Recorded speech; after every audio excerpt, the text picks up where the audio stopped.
नमस्कार दोस्तों, stock market studies में फिर से एक बार आपको बहुत बहुत स्वागत है। तो आज मैं फिर से आपके सामने कुछ इंपॉर्टेंट कंपनी के अपडेट शेयर करने वाला हूँ। और इस वीडियो में सिर्फ कंपनी के अपडेट ही नहीं है, कंपनी के ऊपर किस बेसिस में as a short term basis में काम करता हूँ, स्विंग बेसिस में मैं काम करता हूँ, तो वो मैं आपके साथ शेयर करने वाला हूँ। इस वीडियो को पूरा देखना, नया कुछ सीखने को मिलेगा, नया कुछ जानने को मिलेगा। तो सबसे पहले मैं बात करूंगा टाटा केमिकल्स के बारे में। देखिए टाटा केमिकल्स के ऊपर सबसे पहले जो अपडेट है वो है कंपनी के रिजल्ट। देखिए रिजल्ट इस बार खराब आया है, तो इस रिजल्ट खराब आने के कारण शेयर में एक भारी भरकम गिरावट होने का चांसेस है। अगर गिरावट हुआ तो एक अपॉर्चुनिटी मिलेगा। तो मुझे एक अपॉर्चुनिटी मिलेगा, वो अपॉर्चुनिटी कहाँ पे मिलेगा मुझे, वो मैं आपके साथ शेयर करूंगा। उससे पहले देखिए रिजल्ट किस तरीके से कंपनी ने किया। बेसिकली देखिए कंपनी का 4,400 करोड़ से 3,400 करोड़ बना, और कंपनी के एक्सपेंस 3,400 करोड़ से 3,000 बना। मतलब कंपनी के एक्सपेंस कम तो हुआ, मगर कंपनी का सेल्स भी कम हुआ है। कंपनी के आधा से इनकम में कंपनी का 800 करोड़ का लॉस झेलना पड़ा। कंपनी आज तक आधा से इनकम में कभी भी कंपनी के ऊपर लॉसेस नहीं हुआ। फर्स्ट टाइम कंपनी के ऊपर 860 करोड़ के आसपास लॉसेस हुआ, और यही लॉसेस कंपनी के ऊपर एक बिग नेगेटिव पॉइंट के हिसाब से सामने आया। और कंपनी का जो प्रॉफिटेबिलिटी है, वो पिछले साल में जो प्रॉफिट किया था 692 करोड़ का, वो इस बार 840 करोड़ के आसपास लॉसेस देखने को मिला। और सबसे इंपॉर्टेंट पॉइंट क्या है, कंपनी का अगर मैं ऑपरेटिंग प्रॉफिट भी देखूँ, वहाँ पे भी कंपनी का प्रॉफिट कम हुआ, और वो भी ईयर ऑफ ईयर बेसिस में एंड क्वार्टर क्वार्टर बेसिस में। साल भर में तो कंपनी का 50% प्रॉफिट कम हो गया, और क्वार्टर बेसिस में भी कंपनी का प्रॉफिट कम हुआ। मतलब कंपनी हर दिशा से देखा जाए तो कंपनी के सेल्स डाउन है, प्रॉफिट डाउन है। तो ऐसा हुआ क्यों? क्योंकि देखिए आप सभी जानते हैं केमिकल इंडस्ट्रीज में लास्ट 2 ईयर से बहुत ज्यादा प्रेशराइज बनता हुआ देखने को मिले। केमिकल इंडस्ट्रीज में जिस तरीके से लोगों का थिंकिंग था कि केमिकल इंडस्ट्रीज बहुत शानदार तरीके से काम करेंगे, वो अभी फिलहाल के लिए देखा जाए तो केमिकल इंडस्ट्रीज उतना तेजी से ग्रोथ नहीं कर पा रहा है। और लास्ट 1.5 ईयर एंड करीबन 2 साल तक केमिकल सेक्टर में कुछ खास परफॉर्मेंस नहीं है। अगर इसका सेक्टर वाइज देखा बात करूँ तो सेक्टर में आप देखेंगे तो टाटा जो केमिकल है, सिर्फ टाटा केमिकल नहीं, बाकी सारे कंपनीज का अगर प्रॉफिट एंड लॉस को आप मैं क्वार्टरली दिखा दूँ, तो आप देख सकते हैं एक एक करके पूरा के पूरा लॉसेस आपको दिखेगा।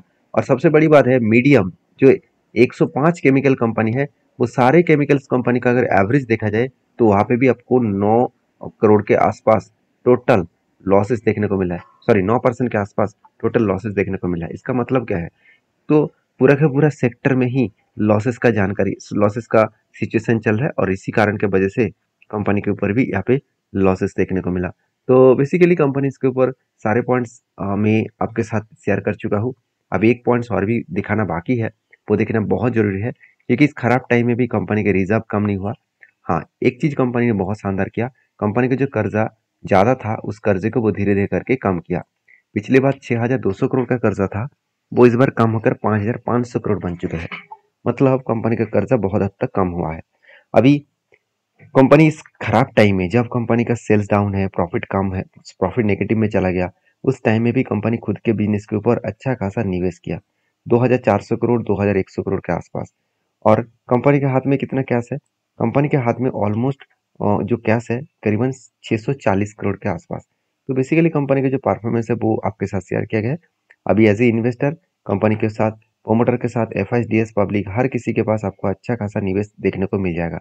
तो जो लोग सोच रहे हैं कि इस कंपनी के ऊपर इन्वेस्टर अच्छा खासा होल्डिंग करके रखे हैं, तो इस कंपनी बेकार है, तो उसके लिए बता दूं कंपनी के ऊपर इंस्टीट्यूशन माल बेचने के लिए कभी भी तैयार नहीं है। उल्टा म्यूचुअल फंड क्या कर रहे हैं, धमाका बाइंग करते चले जा रहे हैं। तो बाइंग कब किया जा रहा है वो चलो सब आपको समझाता हूँ। देखिए बाइंग तब किया जा रहा है, देखिए कंपनी के ऊपर एक धमाका परफॉर्मेंस हुआ। धमाका मतलब कंटिन्यूसली बाइंग कैंडल दिखने को मिले, और वो भी कितना, 42% के आसपास। मतलब एक रेंज के हिसाब से देखा जाए तो कंपनी बेस्ट तरीके से एक रेंज क्रिएट किया। पहली बात, अभी देखिए इस रेंज के बेसिस में जब भी शेयर अगर नीचे आएगा, इस तरीके से नीचे आने के बाद इस लेवल को टच करेंगे तब एंट्री बनेगा। और एंट्री इस जगह पे मैं जरूर लूंगा, क्योंकि कंपनी का जो स्टार्टिंग पीरियड है, मतलब जो बाइंग कैंडल स्टार्ट हुआ था, वो 200 डेज मूविंग एवरेज के नीचे स्टार्ट हुआ था। तो पॉसिबिलिटी ज्यादा है जब इस तरीके से कोई रेंज बनता है। आप ध्यान से देखना यहाँ पे वॉल्यूम कितना हाई हुआ, इतना वॉल्यूम कभी भी नहीं हुआ। किसी भी जगह पे आपको इतना वॉल्यूम नहीं दिखेगा। इसका मतलब क्या है, बायर यहाँ पे बहुत ज्यादा एक्टिव था। तो बायर फिर से तैयार है, जब इस लेवल को टच करेंगे तो बायर फिर से एक्टिव होगा और इस हायर लेवल तक उसका टारगेट बनेगा।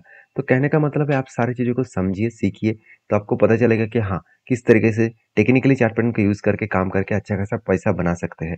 तो देखिए कोई भी स्ट्रैटेजीज़ 100% गारंटी के साथ प्रॉफिट देगा ऐसे होगा नहीं। जो लोग आपको गारंटी दे रहा है कि हाँ, ऐसी स्ट्रैटेजीज़ में 100% प्रॉफिट होगा, तो मेरे हिसाब से वो आपको बेवकूफ़ बना रहा है। क्योंकि मार्केट में 100% प्रॉफिट तो वॉरेन बफेट जी भी नहीं कमाया, तो उन्होंने भी बहुत सारे कंपनीज़ के ऊपर लॉसेस किया। तो तो आप समझदार हैं, समझदारी से काम लीजिए और मेरे वीडियो से आपको कुछ सीखने को मिला है तो एक लाइक करिए, क्योंकि मेरे वीडियो हमेशा सिखाने के लिए होते हैं, कोई भी बाय एंड सेल का रिकमेंडेशन नहीं है। मैं खुद का ट्रेड लेता हूँ, मैं खुद का रिस्क लेता हूँ, मैं आपको किसी का रिस्क लेने के लिए नहीं कहूँगा। आप पहले सीखिए, एटलीस्ट 10 साल बैक टेस्टिंग करिए। हर मैं देखिए जब मैं काम करता हूँ उससे पहले मैं बैक टेस्टिंग करके देखता हूँ कि हाँ, इस स्ट्रैटेजीज़ में कितना दम है। तो कोई भी नया स्ट्रैटेजीज़ के ऊपर मैं काम करता हूँ तो उसके ऊपर मैं एटलीस्ट 200 कंपनी के ऊपर बैक टेस्टिंग करता हूँ, वो भी 10 साल पीछे जाकर। तो मतलब आपको मेहनत तो करना पड़ेगा, तभी आपको पैसा बनेगा। ऐसे नहीं कि आप किसी की बात सुनकर काम कर रहे हैं, मेरे बात सुनकर भी आप टेल ले रहे हैं। शायद आपको 1-2 बार तुक्के से प्रॉफिट मिल जाएगा।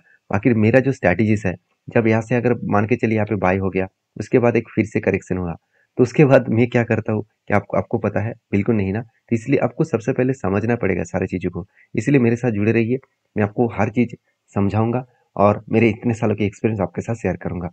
तो नेक्स्ट जो कंपनी उसका नाम है 5 पैसा कैपिटल। तो 5 पैसा कैपिटल अभी मुझे लग रहा है कि कंपनी अभी जर्नी स्टार्ट करेंगे, क्योंकि कंपनी के ऊपर जो लंबा सा जर्नी लेकर मैं काम कर रहा हूँ, एक कप हुई देना पैटर्न का कप बना, उसके बाद एक हैंडल पैटर्न क्रिएट हुआ और उसके बाद देखिए शानदार तरीके से ब्रेकआउट होने के बाद धमाका किया था, रिटेस्ट किया और रिटेस्ट करने के बाद फिर से क्रैश हो गया। और मैंने आपको ये भी बताया कि 200 इज मूविंग एवरेज इसका बहुत स्ट्रांगली एक सपोर्ट है। इसी लेवल को बार बार टेस्ट किया, देखिए कितने बार टेस्ट किया, यहाँ पे एक बार किया, यहाँ पे दूसरी बार किया, तीसरी बार यहाँ पे किया, चौथी बार यहाँ पे किया। तो इस तरीके से स्ट्रेटेजीज को वो बार बार रिटेस्ट करके ही ऊपर जाने का कोशिश करें। अभी मजेदार बात यही है कि कंपनी के ऊपर बहुत सारे टेक्निकली चार्ट पैटर्न बना। पहले आप देखेंगे तो यहाँ पे भी देखिए, यहाँ पे एक रेंज स्टेट बना, तो जो 20% के ऊपर है, तो इसके तो नीचे तो नहीं आया। तो दूसरी बात, यहाँ पे एक रेंज स्टेट बना जो भी 20% नहीं, उससे भी कई गुना ज्यादा है, जो 28% है, तो वो एंट्री तो हो चुके हैं। उसके बाद मैं इंतजार करूंगा टारगेट पाने का। तो बहुत सारे स्ट्रेटेजीज यहाँ पे एक के साथ एक मिल रहा है। देखिए हमेशा आपको अच्छे कंपनी के ऊपर अच्छा खासा स्ट्रेटेजीज मिल ही जाएगा। तो आपको हमेशा ध्यान रखना होगा कि कंपनी स्ट्रेटेजीज बनने से ही कंपनी के ऊपर ट्रेड नहीं लेना है। कंपनी के ऊपर स्ट्रेटेजीज बनने के बाद उस कंपनी का फाइनेंशियल को चेक करना है, कंपनी का फंडामेंटल को और उसका बिजनेस को समझना पड़ेगा। कंपनी के फाइनेंशियल के बारे में बात करूँ तो कंपनी इस बार हाईएस्ट सेल्स जनरेट किया, आज तक की सबसे हाईएस्ट सेल्स है 112 करोड़ के आसपास। एक्सपेंस कंट्रोल करने के बाद कंपनी का नेट प्रॉफिट देखिए, वो घट के 5,000 करोड़ हो चुके हैं, सॉरी 5 करोड़ हो चुके हैं। तो 14 करोड़ से डायरेक्टली 5 करोड़, ऐसे क्या हो गया? एक्चुअली कंपनी के ऊपर देखिए सेल्स तो ज्यादा हुआ मगर कंपनी इतने ज्यादा एक्सपेंस कर बैठे, जिसके चलते 25 करोड़ घट के 20 करोड़ हो गया। और दूसरी बात, कंपनी इंटरेस्ट भी ज्यादा पेमेंट करना पड़ा क्योंकि कंपनी कर्जा ज्यादा लिया था।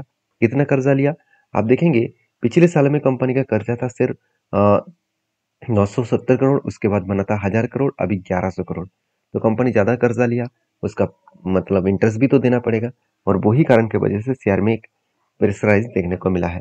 बाकी मैं इस कंपनी के ऊपर बुलिश हूँ, आपकी क्या राय है जरूर मुझे कमेंट्स करना। नेक्स्ट जो कंपनी है उसका नाम है डीसीबी बैंक लिमिटेड।